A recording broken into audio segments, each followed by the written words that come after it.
very much. Okay, so I guess we'll get this thing started, seeing as how it's about a minute after 5. I'd hoped more people would show up, but you know, it is 5 o'clock and it's sun's over the yard arm somewhere. There you go.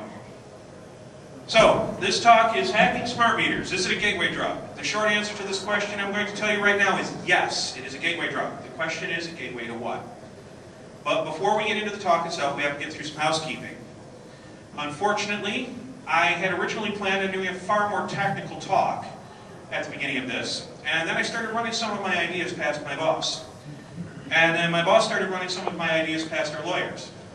Now, out of an immense, deep, abiding respect and abject fear of my company lawyers and their NDA, which reads like the Book of Revelations, I had to tone this down. I apologize for that. If you wanted to come away from this with pictures of meters and how to hack them, can't help you.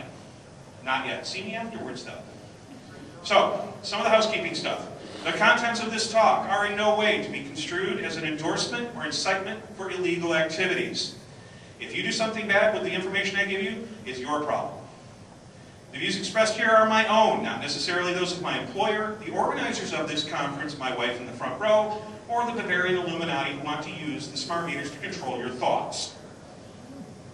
So, my name is Robert Former. I am the head of security research for Itron. My job, I have the coolest job in the world. I break stuff. And I hire other people to break stuff. So it's kind of cool. My previous experience includes working as a consultant. The way I got into the security power industry is I worked as a consultant for a major utility out in California who wanted to put in smart meters. And they said, perhaps we should take a look at this and see what kind of security is involved. So they had my company bring me in, and I spent 6 months looking at it, and I turned around and said, the answer to that question would be none. The security for the system is very bad. And then I walked away and did my consultant thing and went on to another job. One thing and another, without going into too many details, they came back and hired me. It seems that when you make a public criticism of the cut of the emperor's new clothes, there's a good chance the guy is going to come and recruit you to be his new tailor. You have to be careful with that. So, why would somebody who works for a meter manufacturer do a talk on meter security and how to hack a meter? Seems a little counterintuitive, doesn't it? One of the things that is a problem in the power industry, particularly in power distribution, are antiquated attitudes. Security is simply, we don't tell people things. We're going to be like the government. We're going to have lots of secrets. And we all know that keeping the same password on every meter a secret, it works every time, right? Wrong. So this talk is as much an education for my executives as it is for you. There's value in this kind of research, and it's hard sometimes to quantify how much value really comes from breaking things, from, say, just random person in here picks up a meter off eBay or wherever, I didn't tell you where to get one, by the way, and breaks into it and says, ooh, I found this wicked flaw. How do you quantify that value? And part of how I have to do that is by demonstrating how it can be done. At some point somebody will do it, and hopefully responsible disclosure will come into play and we'll be told first. So, kind of rolling the dice. The other thing is, I'm one guy, and my job is to take these meters, take them apart, find out how you can break them. But I only have one perspective, and it's pretty limited, and frankly, as far as being a hacker goes, or being a penetration tester, I may be one step above a script kiddie, I'll be honest, okay? I do not have mad hacksaw skills. But what I have is an ability to pay people with mad hacksaw skills, like this guy here, lots and lots of money. They like that. And as I said before, the perspective. Because a good example I like to trot out is Windows XP, unpatched. Can anybody here think of a more security hole-filled piece of software than XP? Windows 2000. Nope, I think there are more vulnerabilities in XP, SP0. the thing is, how did Microsoft fix that? The guy who's actually my boss is one of the people who drove the security initiative at Microsoft when it took forever for Vista to come out. And Microsoft learned that all of these people who were hacking their stuff and trying to tell them about it, that maybe they should start listening to them. So they started a program where they listen to independent security researchers and take the results and incorporate them into the next month's rollout of, hellishly large patches. This is a perception that needs to be changed in my industry as well. So that's a lot of why I'm doing this. So let's get a little background. The original meters, how many people here still have a meter on the side of their house that has a little spinny aluminum disc and dials on it? Okay? That is the ever popular and long-lived electromechanical meter. This thing is a thing of beauty and wonder. It will last 40 years on the side of your house, but it's not real smart. So over the last couple of decades, digital capabilities have been added. Digital meters, solid-state meters, they're more accurate, they're more reliable, and once you add things like AMR, which means automated meter reading, you don't actually have to send bodies out into the field to read them. You can have somebody driving around a car, and it will pull the meters as they drive, and eventually the bubble-up systems came about, but it was always one-way communication. Now, the thing that's interesting about smart meters today, and the reason you should be interested in smart meters today, is because they contain a shutoff switch. And this is the thing that has a lot of people up in arms. Oh my gosh, what happens if the People's Republic of China or some patriotic Chinese group who is not necessarily associated with the Revolutionary Army decide to hack the meters and can turn off all the disconnect switches in the LA area? Obviously, this is a cause for some concern. So that's what AMI brings to the table. Now, why would you bother hacking a smart meter? What would be the value in doing so? Number one, the one that everybody wants to know, how can I get my power cheaper? How can I get free power from a meter? That's economics is always a big driver. We'll explain later why that doesn't work. Tooling your neighbor. This is one that I came up with, and as I talk to people, they go, yeah, you know that guy who's got the German Shepherd that keeps fertilizing your lawn?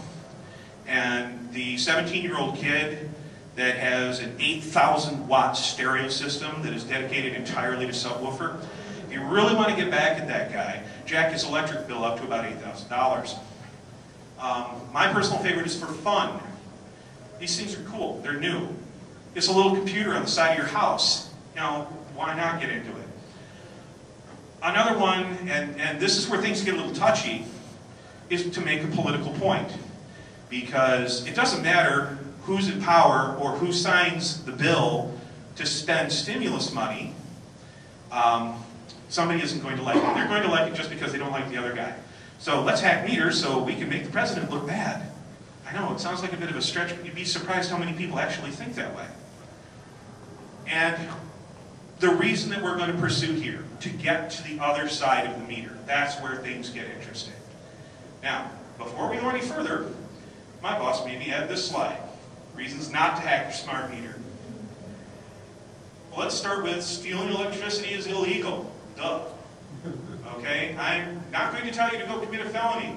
If you wind up in jail, it's not my fault. You're responsible for your own actions.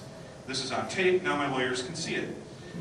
This is also not a piece of personal property. This isn't like rooting your phone or putting Android on your Nook color.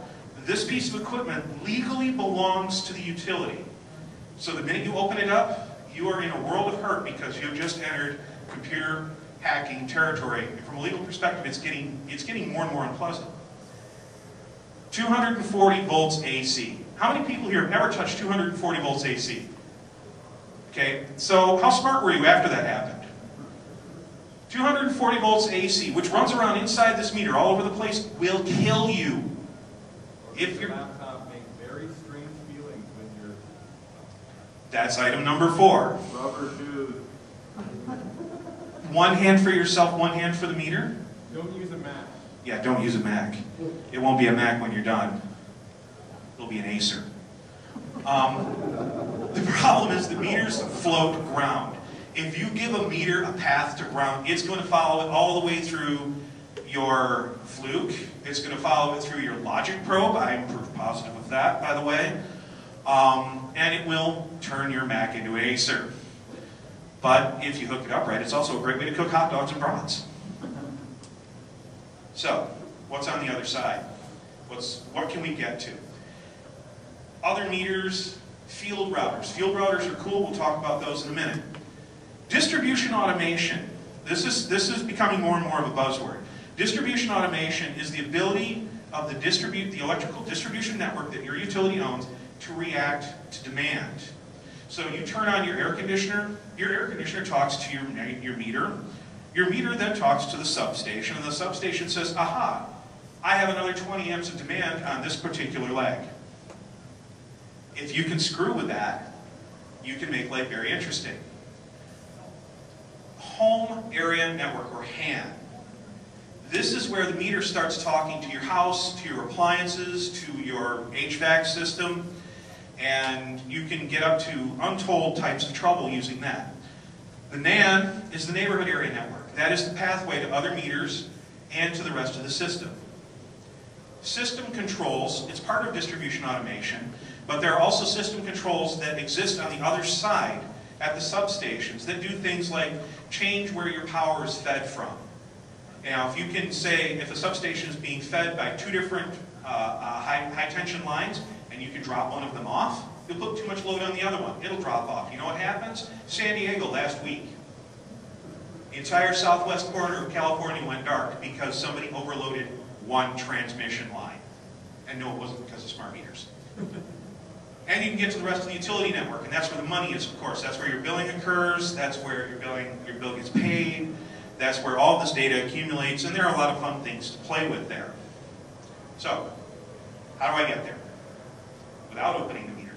Now, this is an important distinction. One of the cool things about smart meters is they have a lot of RF in them, which means that you can theoretically do things to and through the meter without actually touching it. You can do it without actually having to see the meter.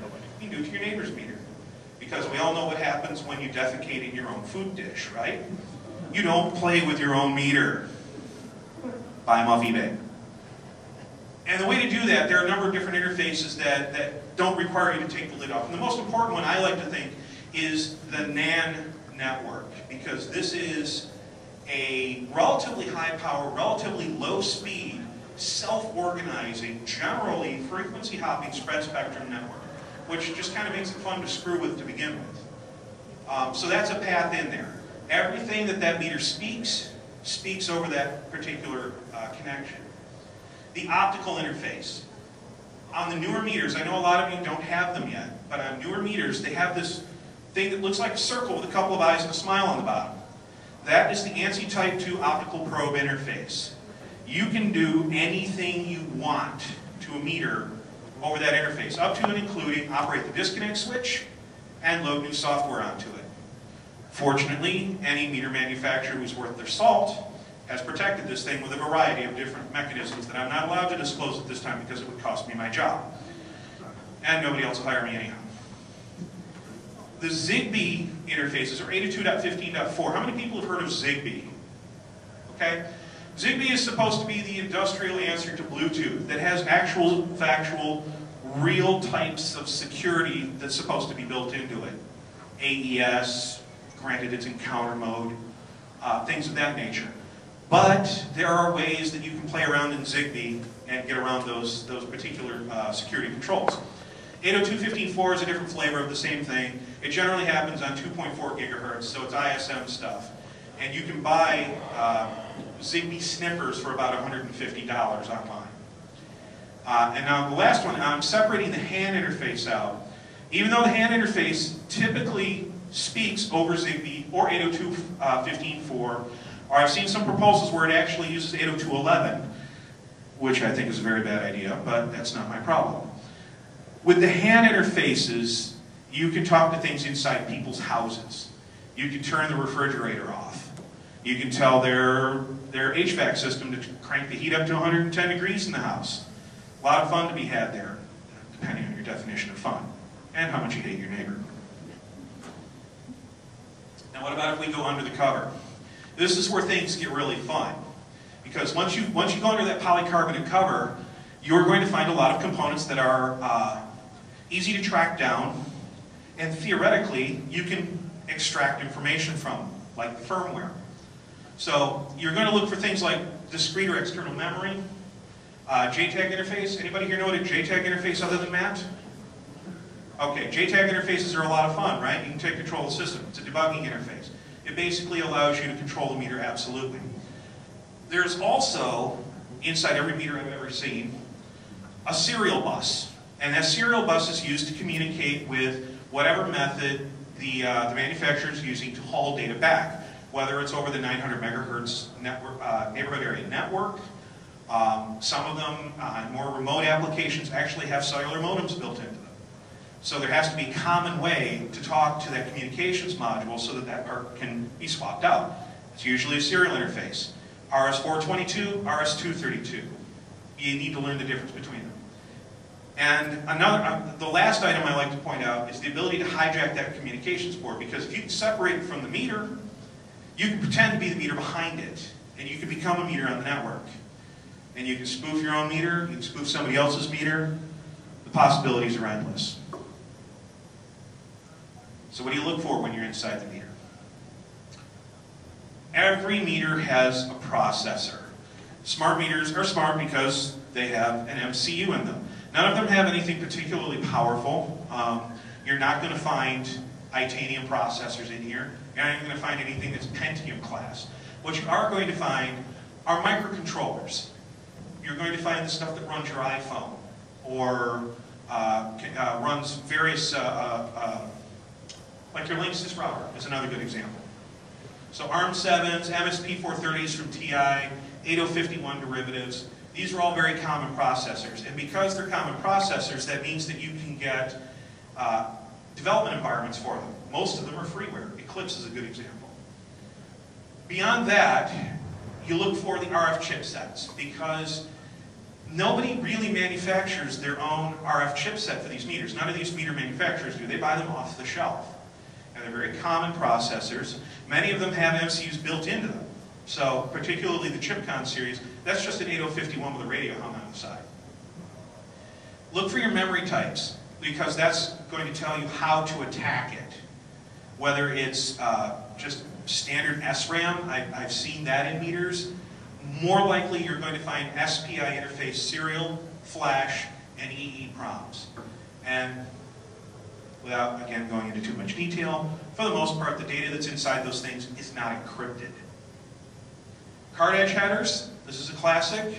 Most of us have seen an ISA card, or the kind of thing you plug into those old big boxes, you know, desktop PCs. Card edge connectors on an embedded system indicate a diagnostic interface, which means that it typically holds a JTAG and has direct access to memory. Pin headers will do the same thing for you. They very often won't have the pins in them, but if you look for rows, 2 rows of solder pads that are like 2x10, 2x14, those are usually straight up JTAG interfaces, and all you really need to do is solder a header onto it and plug in.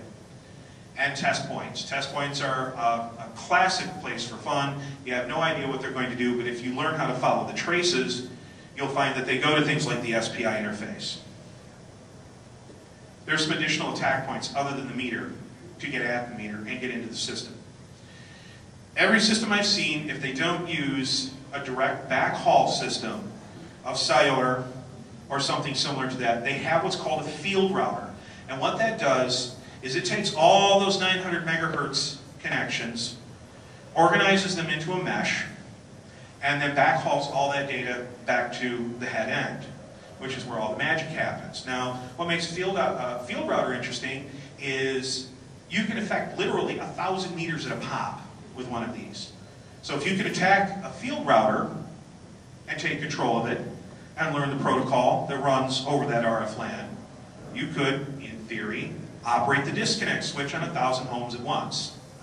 And you have no idea the chaos that that'll cause, particularly if you do it on a really hot day or a really cold day. It's kind of the brass ring, actually.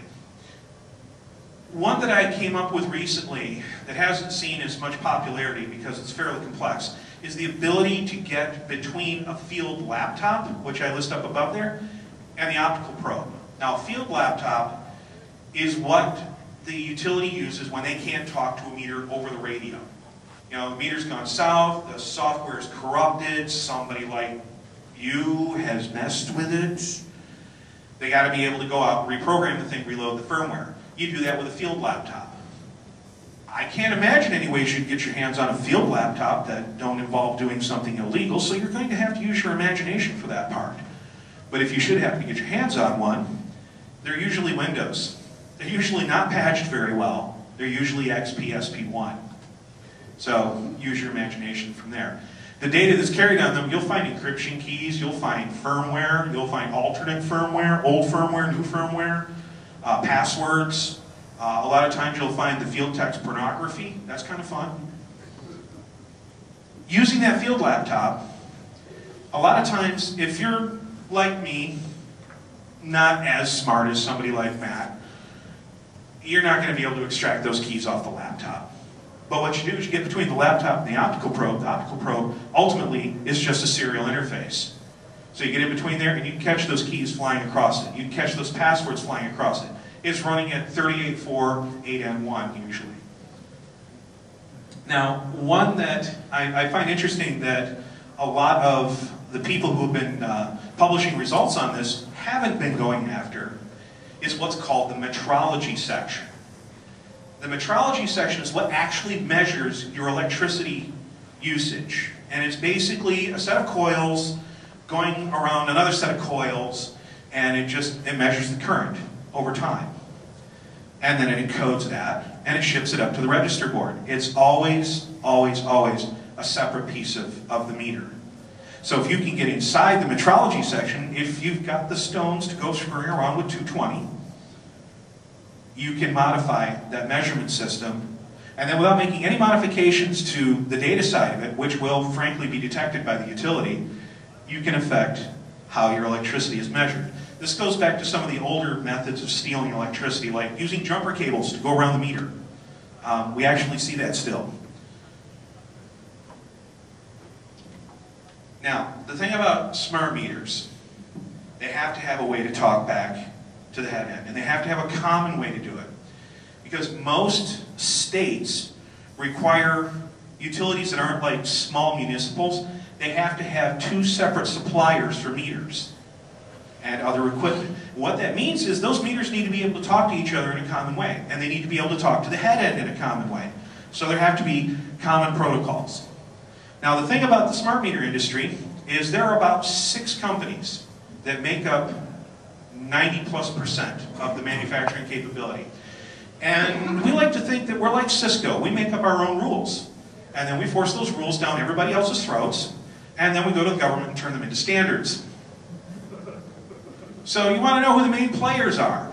Well, that's going to be Elster, Census, Landis & Gear, our old friend General Electric, Silver Springs Networks, and my personal favorite, Itron. My personal favorite because they send me checks.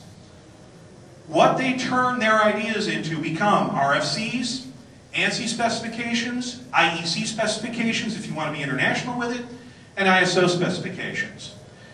You can use these publicly published documents to learn everything you need to know about the protocol that's running between the meter and the collection engine.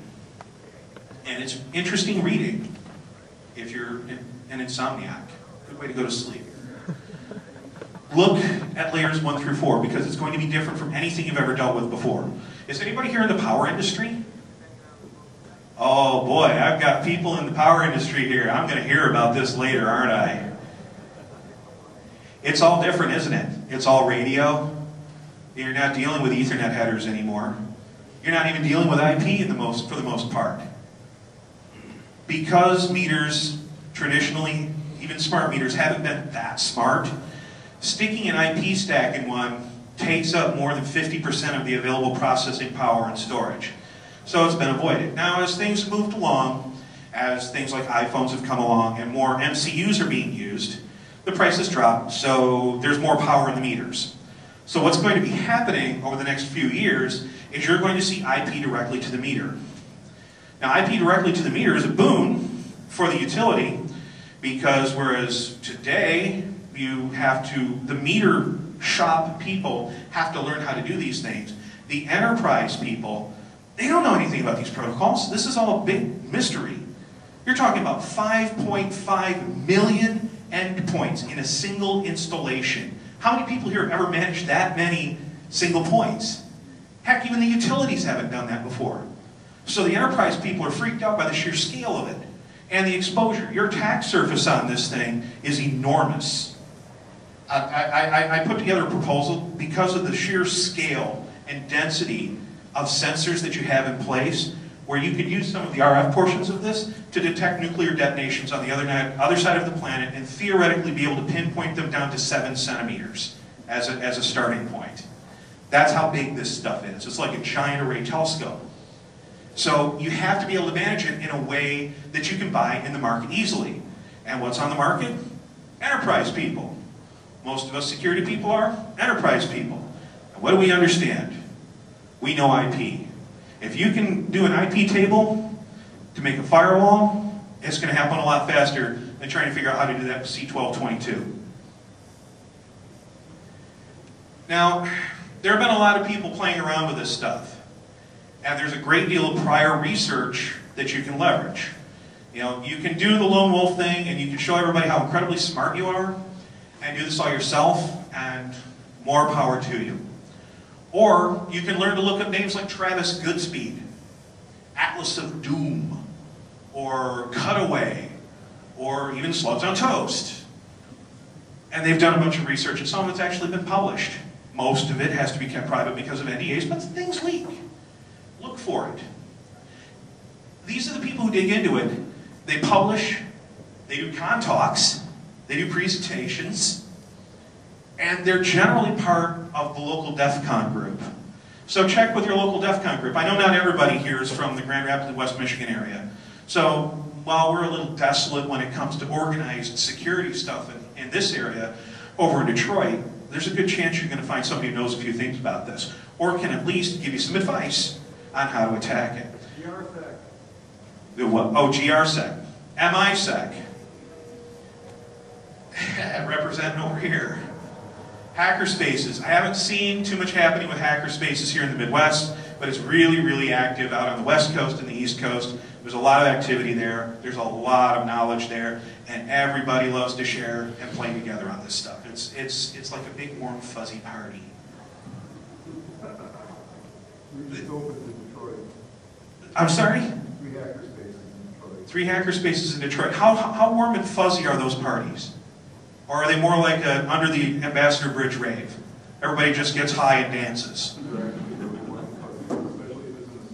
Ah, yes. The last resource I like to point out, and this has become more prevalent of late, are universities and national labs. A lot of universities like Carnegie Mellon, University of Illinois Urbana-Champaign, I think I'm saying that correctly, national labs like Idaho National Labs, Sandia National Labs, these are organizations that are conducting research into smart meters and smart grid in a general sense. They're not really going to have much that you can use to specifically attack the brand name meter that's on the side of your house, but they're publicly funded.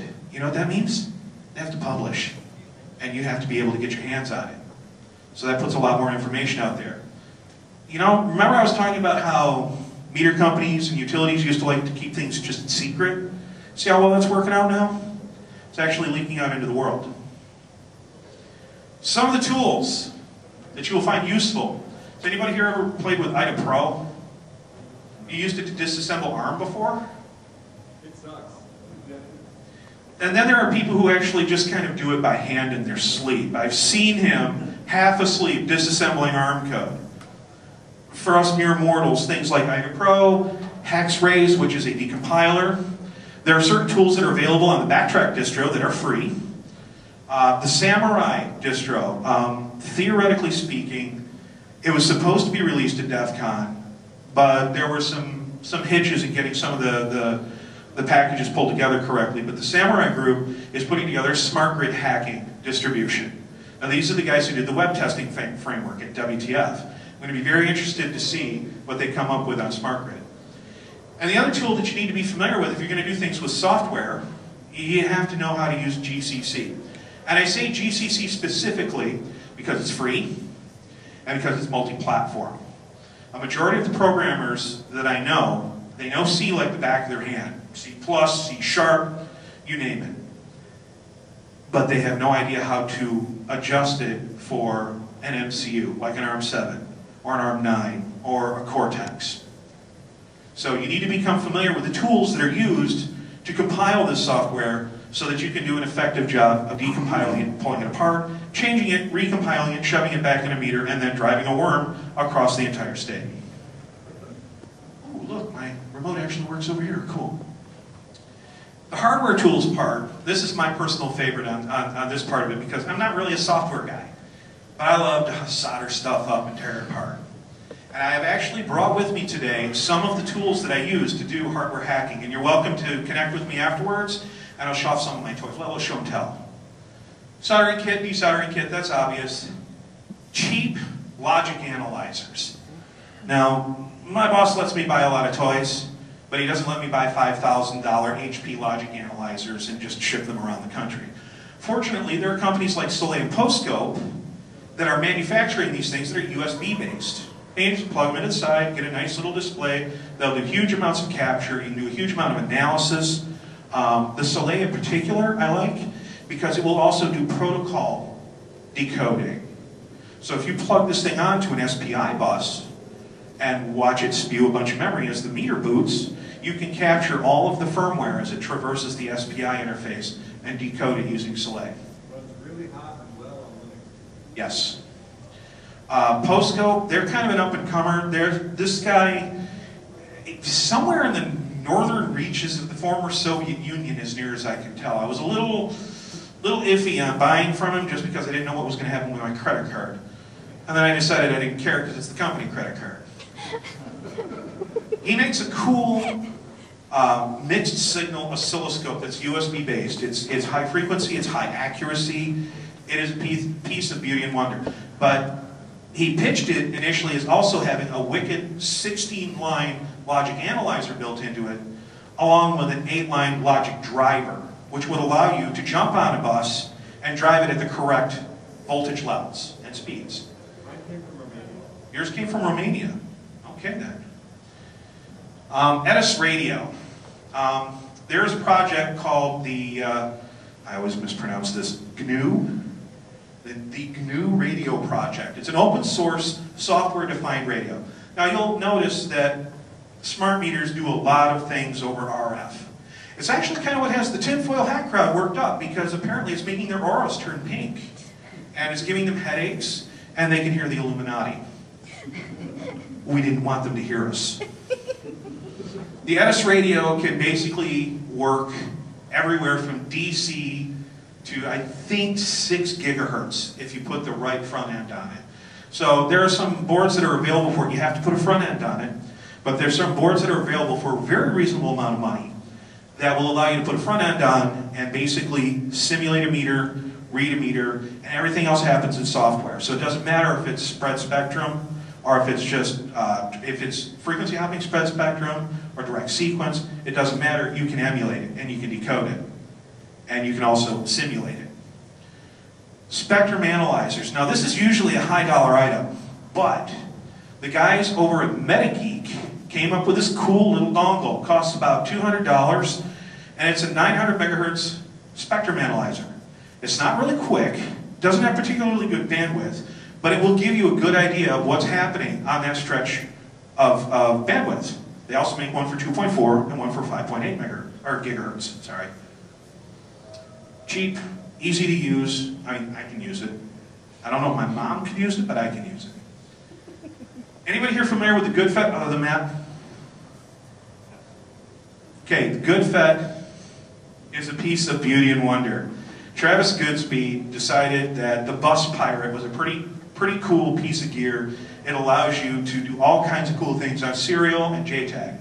He took it one step further and basically built an open source board, which if you're really, really nice to him or do something very neighborly for the community, he'll just give you one of the bare boards. And it can be any kind of FET board you need it to be. It's kind of geared more toward MSP 430 and ARM implementation, but that's the majority of what we run into in this industry.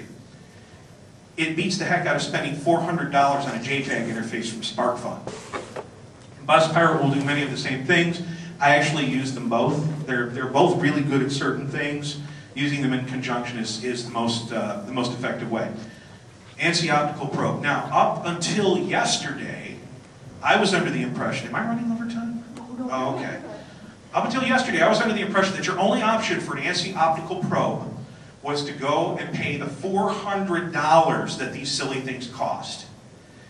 And then my friend Cutaway informed me that there's an open source ANSI Probe project that actually has a complete project list up on Mouser. It's under $10 for all of the parts. I think that includes the housing. I'll be building one soon. ANSI Optical Probe is an essential tool if you're going to start tearing into meters. Now, we've gone through the how. We've gone a little bit into the why. What's going to keep you from succeeding? What are the barriers you're going to run into? Crypto, crypto, crypto. And not chumpy crypto anymore. In the beginning, in the Rev 1 meters, there was no crypto. Everything was sent plain text. The general idea was make a meter smart. As somebody said earlier, well, security wasn't in our build plan. It is now. Real crypto has been included in these. And for the most part, you're going to run into variants of AES. Sometimes somebody's not paying attention and they'll do counter mode. But for the most part, you're going to run into more like Galois counter mode, which is a little more difficult to defeat. Custom chipsets. A good business decision, if you're making enough of these things, is to build it around an off-the-shelf chip, like an ARM A7. I'm sorry. Yes, an A7. Or an M3. Or an MSP. Now the cool thing about these chips is that their original intellectual property owners do this thing where they will sell that design and allow an ASIC manufacturer to put it on a chip for you. Along with things like an AES crypto engine, so you're doing crypto in hardware, you're not killing your software, throwing some flash, some operational RAM on the thing, and then covering the whole thing with a piece of plastic and putting obscure markings on it. And you're going to take one look at that thing, and you're going to go, what the hell's that? And you're going to look it up on Google, and Google's going to say, I don't know, custom chipsets. It does all the work. You can actually get most of a meter on one chip now. And doing the research on that chip is going to require a lot more than just being able to type things into Google. That's a real barrier I'm finding. Tamper detection has become a lot more sophisticated. Now, I can't go into the details of it once again because I like getting a paycheck. But the tamper detection isn't just a matter of having a little reed switch in there anymore. It's not just a ball in a cage that if you tilt the meter, it's going to set off an alarm. It's a lot more sophisticated than that now. Now, there are some things that happen that are not on the meter that will trip you up or will get you caught. Billing data mining. Now, the day after somebody put a meter on the side of a house, somebody else figured out how to get around that meter and get electricity without it being metered. As I said before, we've actually seen people use car jumper cables to go around the meter. Simple but effective, right? Kind of like shotgun. Well, the utilities discovered fairly early on that you can look for patterns in billing data. And you can say, oh, look, John Doe over here typically uses 1,100 kilowatts of energy in a month. But all of a sudden, 3 months ago, his use dropped by 50% exactly. And we'll look at the historical data, and they'll adjust it for seasonal things, and they'll go, this doesn't make any sense. And they will send a meter person out to look at your meter. And they will find your jumper cables, or the piece of aluminum foil that you put over it to try and get the signals to keep from leaking out. Funny thing about Faraday cages, you have to put them on all 6 sides. Nobody ever puts the Faraday cage on the back of the meter. So billing data mining is an old technique, it's very effective. You may get away with stealing electricity for a month or 2, they will catch you. Do not use my name when you're caught. The same theory can be applied to logging data. These meters talk a lot. They call home and tell home everything that happens. The temperature got a little weird, calls home. There was a change in the frequency of the feed, calls home. Somebody bumped it, calls home. This is a ton of data. We are talking about petabytes of data on an annual basis. Huge amount of stuff. Utilities mine this data to look for patterns, to see if you bump your meter like 5 times in a row in one day. Ooh, there might be something going on there. They look for that in their logging data. The other thing is, these meters don't just send regular logging data back, they send events back. So if there's something really significant that happens, it will send an alarm. And that alarm will go to a security event monitoring system, which has a correlation engine in it. And it'll do the same thing, it's just real-time data mining. And it will alert the SOC, and they will send the meter police out to see you. Nosy neighbors. That guy with the German Shepherd and the fertilizer. Yeah, he doesn't like you any more than you like him. He sees you out there screwing with his meter. There's a better than trivial chance that this person is going to call the utility and say, yeah, I saw him out there screwing with his meter, and he's putting tinfoil on it, and he put a magnet up on the side of it, and you might want to check out what he's doing. People do that. Look on the internet for ways to defeat smart meters. Oh man, it's a big business in California, and it is all crap. Protocol knowledge. Remember I was talking earlier? All these proprietary, no, they're not proprietary because they're standardized, but all these weird protocols have been developed to talk to the meters, whether it's over the ANSI probe, dial-up modems, over the radio. Chances are, unless you are one of the 4 or 5 people in here who actually work for a utility, you've never run across ANSI C1218, C1219, or C1222. These are very specialized protocols. It's only been in the last 3 months that a module has been written to plug into Wireshark that will allow you to decode them. Thank you, Ed Barrasett. And then the last one is me, hopefully. My job is to break these things in every way conceivable, to pay other people who are way, way, way smarter than I am, to break them in even more ways, so that we can fix them before we ship them. So, this is the part that the press always loves. Can you hack a meter? Absolutely. If you have enough time, and enough resources, and enough motivation. I don't care what security I put on a meter. I don't care what security I put on anything. You'll be able to, if you have enough resources, get through it. My job is to make it more expensive than it's worth, more trouble than it's worth, or just not much fun. So, I apologize for reading off the slides, and I also apologize for the fact that I don't have pretty pictures on my slides, but you notice mine are actually pretty readable. So, some closing thoughts. Smart meters are just now coming to Michigan. Detroit Edison is deploying them. I don't know where Consumers is with their program, but I understand they have one. A lot of the co-ops are deploying them now. I know that Great Lakes Energy has a couple of pilot installations. These things are coming. You're going to have to deal with them. They've been in California for a while.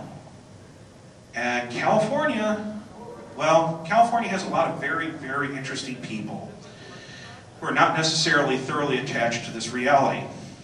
So you're going to hear that smart meters are put in place by the government to spy on you. And you're going to see proof positive from reading time of use data and interval data that I can tell when you turn on your teapot. Wow. If I want to know when you turn your teapot on, I'll sit outside your house. Use a cheap piece of gear and just watch you. A lot of hype, a lot of misinformation. Meters are not going to give you cancer, okay? there is more, the amount of energy, RF energy, put out by a meter in a given day is an insignificant fraction compared to what your television puts out just as RFI, or your laptop. I love the fact that, yes? Oh, 5 minutes, thank you. It's not ionizing radiation. You know what? Do the research yourself. Be smart. Don't listen to idiots. And you'll find out what the truth is. My bottom line here, don't trust anyone who stands to make a buck on your trust. That includes me. Research everything I've told you here. Look it up and find out for yourselves. There's a character running around the West Coast right now who is harassing every installation. And he's talking about how horrible this RF emission is and how it's making people sick. And interestingly enough, he also runs a website that sells these little charms with a resistor in the middle of it that will protect you from all of those harmful electrical emissions. Yeah. So, a big point I'd like to make, and this is not marketing crap, okay? And part of the problem of having a manufacturer come up and do this sort of thing is you get a lot of marketing hype, right? The bottom line is, smart meters that are in place today have pretty good security in place. If you're going to undertake this, if you're going to hack a smart meter, you better be damn good. And if you're that damn good, and you can actually hack a smart meter, smart utilities don't put SCADA on their smart meter networks now, do they, Matthew? No. The meters themselves are designed to be pretty darn secure, and that's because of lessons learned from the early pilot programs, and because people like me went through and said, wow, the security on these things are crap. The manufacturers listened, the utilities listened. Surprisingly, the utilities have these remarkable security teams in place, and some of the brightest people I've ever met. And they get a lot of traction. And when you start talking to boards and you say, yep, guess what? We can put these cool meters out there. They've got disconnect switches, and somebody can turn off every house in the place. And that will impact revenue. As soon as you impact revenue, you get the attention of the people who actually sign the checks, and they start demanding the security from the manufacturers like us, and it starts rolling out there. So, there are people out there, I'm not going to mention names, but there are certain individuals who have made quite a splash getting on radio programs talking about how all smart meters are awful. And the Chinese are going to turn off your power, and the Russians are going to extort you and your utility company because all smart meters are awful. That's bullshit. And I know that because I have to test these fool things, and it's not a trivial thing to just break into them. So, and I hope my lawyers were watching that part. So, we're down to 2 minutes, I'm guessing. Questions? Anybody got, you can ask me anything you want. The worst thing I'm going to do is tell you, get an NDA. Go ahead.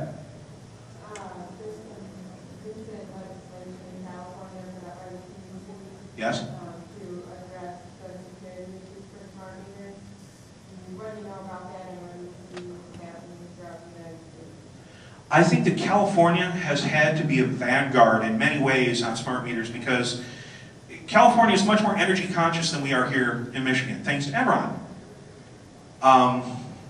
The CPUC, pretty smart group of people, and they're very careful about putting rules in place because they have to understand the impact it has both on the utilities and on the consumers, and their job is to protect the consumers. I personally have not reviewed the new rules that are being proposed or that have been put in place by the CPUC, but just off the cuff, again, this is my opinion, not my employer, not my wife, not the Bavarian Illuminati. I think it's a good thing.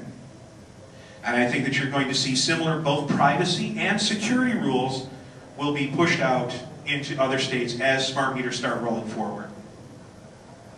Does that answer your question? Go ahead. I'm from Chicago.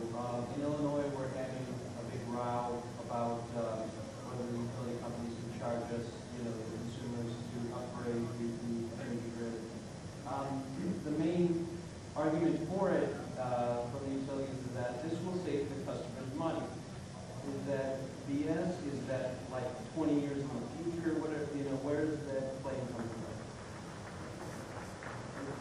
smart meters save me?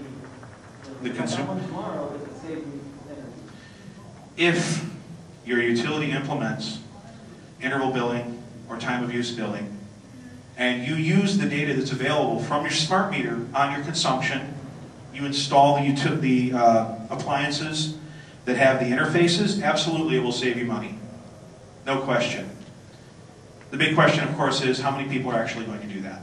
Okay? And that's a question that I can't answer. I'm a security guy, I'm not marketing.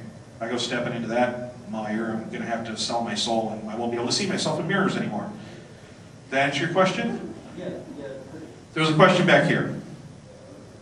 What type of increase in attempts and or results of deaths do you see? I'm going to have to ask you to speak up. I'm sorry, I'm deaf as a post.